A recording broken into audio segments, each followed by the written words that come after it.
The thing that inspired this presentation was something a couple of weeks ago, so advertising and conscious consumption, capitalism in this sense. And this was something that Tom Knox, who's the IPA president, influenced because he wants to be involved more in green business, more in sustainability. When I say that, I mean wider social, environmental, or wider economic stuff as opposed to just straight up profit, straight up selling things. So this is what influenced this presentation because I felt like a lot of the stuff that was spoken about there was very much still speaking about consciousness, sustainability, green business as being another string in the bow of corporations and something else to try and sell things. And I wanted to speak about in the sense of it being a creative platform, being something you can have fun with, being something you can reimagine business with. And this was the provocation that I wanted to use as part of this. So I actually started this by putting 99% of stuff is pretty shit. But this is Sturgeon's law, and he says about 90% of everything being not as good as it could possibly be. And I want to see if this platform, reimagining it through consciousness, through green business, can be something that can help it become that little bit better. So today is about putting that opportunity out there, seeing if you guys agree with it, see if you think it's a load of rubbish or potentially can be worked on. So let's do that.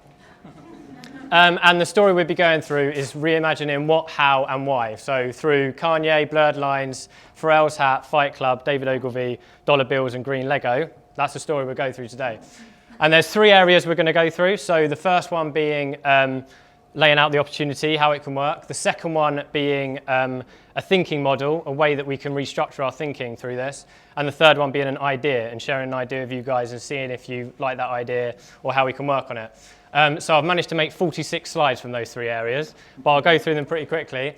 20 seconds a slide, 15 minutes-ish to do it, and see if at the end we can badge up with this kind of consciousness at the heart of building these ideas.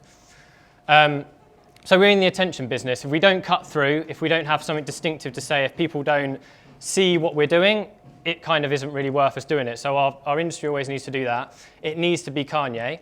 If it's not that, it's kind of a little bit of a waste of time. But there's kind of a blurred lines happening. So from Accenture, Deloitte through to content, brand, comms, customer experience, CRM, and to IDO and to what if, creating new products. All of that stuff is trying to kind of blur in together. And people aren't perhaps thinking about the output from this as much as just thinking about how they can solve every problem under the sun. So the opportunity is through this blurred lines, has it wiped the slate clean? Can we press the refresh button and do something completely original that all these other guys are blurring together doing? And can we unlock that opportunity? Because one thing really bugs me when I look at all this and I read stuff around this area is that corporate-led thinking will not shift. It's too sticky, people can't get rid of it. The way that our society is built, it just stays the same. And if you speak to your mates, if you speak to other people that are in similar kind of industries, similar kind of companies, we're always trying to build the perfect consumer and always trying to up consumption. Should we be doing that?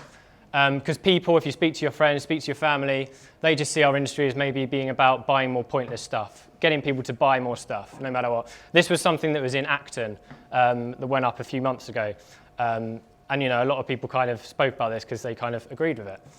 And this is what we kind of fit into at the moment. So this is David Ogilvy's, what Ogilvy still believes in now, sell or else. And we obviously have to sell or else, because otherwise we need to be distinctive, we need to be cutting through. But is there a way to flip this and update it or look at it through a different lens?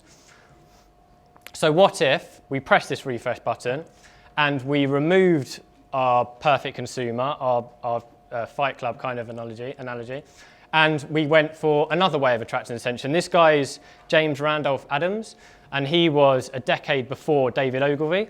And it was an interesting quote, this, that if advertising had more respect for the public, then people would have more respect for advertising.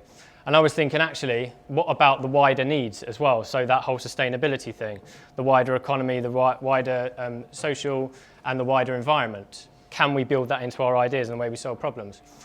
And that's where, thinking about Pharrell's green hat, can we reimagine with this sustainable wider economy, society, and environment to unlock sustainability and build things that make more useful stuff, as opposed to trying to get people to buy more useful stuff? And this is kind of these are kind of like probably in the day-to-day, the kind of thinking that we use most in modern advertising. So our lean business models, our agile way of thinking, and how the lean startup kind of works of iterating and testing and developing that way, always putting stuff out there, making sure that people are getting use out of what we are doing. But there's always the corporate-led thinking that kind of comes in and is trying to make as much money from it, is trying to scale it up as quick as possible, even though it may not be built for growth at that particular point.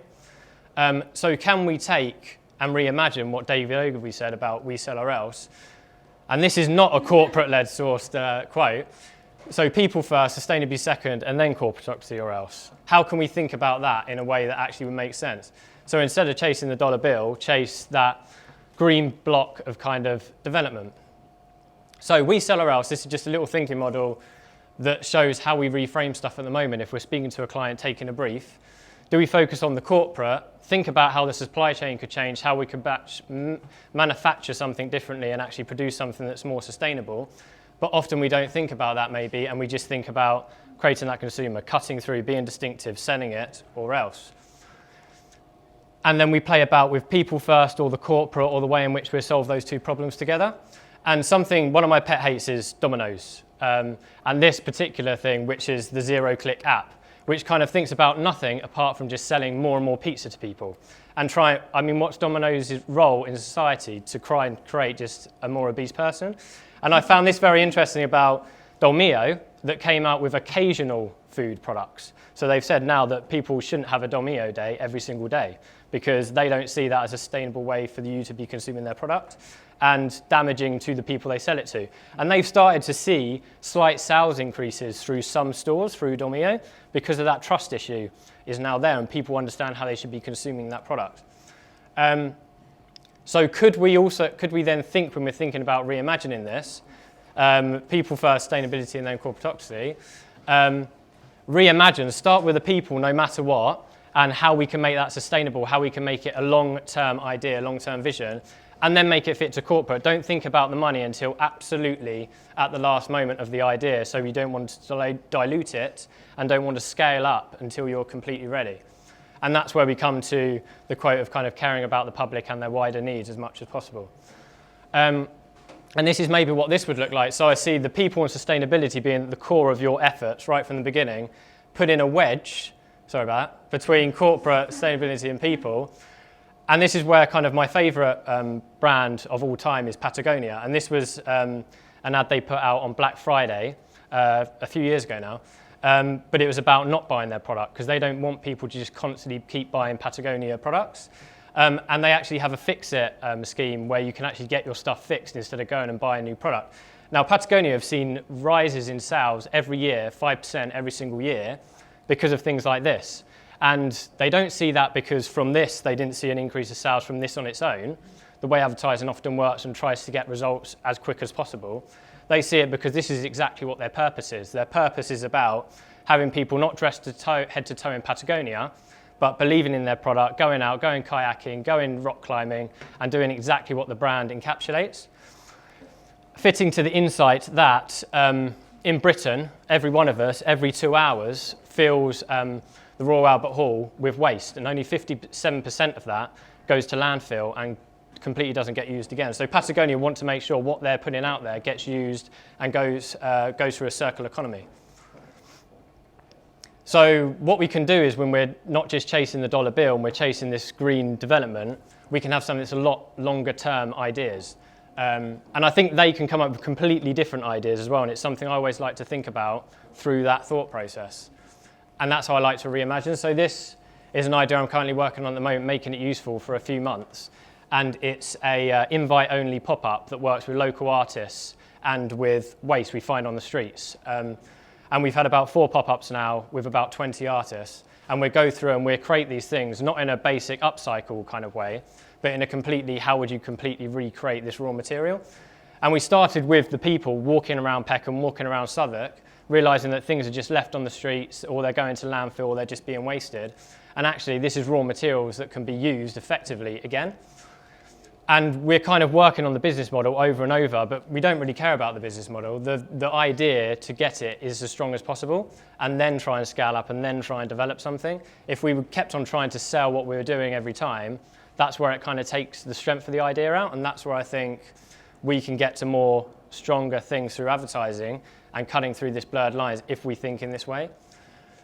So can we go away from reframing corporate-led thinking to people to reimagining it and how it affects the wider economy and how it affects wider people? But before you decide if you agree in any of this or if you think it's not quite there or not quite ready for you yet, these are kind of guys that are currently badging up and thinking about this creative platform this way. So this is Yvon Chouinard, who's the founder and CEO of Patagonia. And he's got a great book, Let My People Go Surfing, that lays out his complete blueprint for business and how he likes to create things. And he's doing it. Ray Anderson, again, he's got a great TED Talk, and he's something that he always built into his company Interface that does flooring. And he sells flooring as a service instead of selling it as a one-off thing you buy and then you buy it again and then you buy it again. And this is Adam Werbach, and he's the founder of Saatchi & Saatchi Yes, who don't actually exist anymore, which is a shame. I think they figured out they couldn't quite make it happen at this point in time. But he's now set up a company called Yerdle, which trades products for other products that are being used and cuts waste in that way. And there's obviously a massive barrier. So there are people doing this, but there's a massive barrier. Places like Ogilvy, they had Ogilvy Earth, but now that's been completely cut down, dispersed, and they're now not focusing on that anymore. They're putting purpose strategists around the agency, but I don't think they're creating any change to that. You've got people like old Philip Green, who obviously isn't badging up. He wants to create as much money as possible. You've got people like Donald Trump, which again, he doesn't really want to think about stuff this way. Or you've got people like marketing directors, people who have to work on a day-to-day basis that want to be involved in the long-term stuff, but are probably more likely to be in their job for the next 2 years and not with the long-term purpose of maybe what you're trying to achieve. So what happens now if these are the challenges and these are the people working towards this stuff? Is this creative opportunity worth our time and that people here might be interested in? Because this is the creative platform, this is the thing that we can use to create this kind of stuff. And I want to start doing pop-ups around this, like doing for Making It Useful, but around thinking about how advertising can become involved in more sustainable practices and longer term thinking. So if you want to badge up, meet up and reimagine the ad industry, that's something that you can contact Making It Useful about at our Gmail or our Twitter and find out about other pop-ups that might be happening around this thing. And we can just speak about it and see if there's anything you want to add to it or change anyway. I'll be thinking of more stuff. I'm sure other people will as well. And we can see where this can get to. Thank you.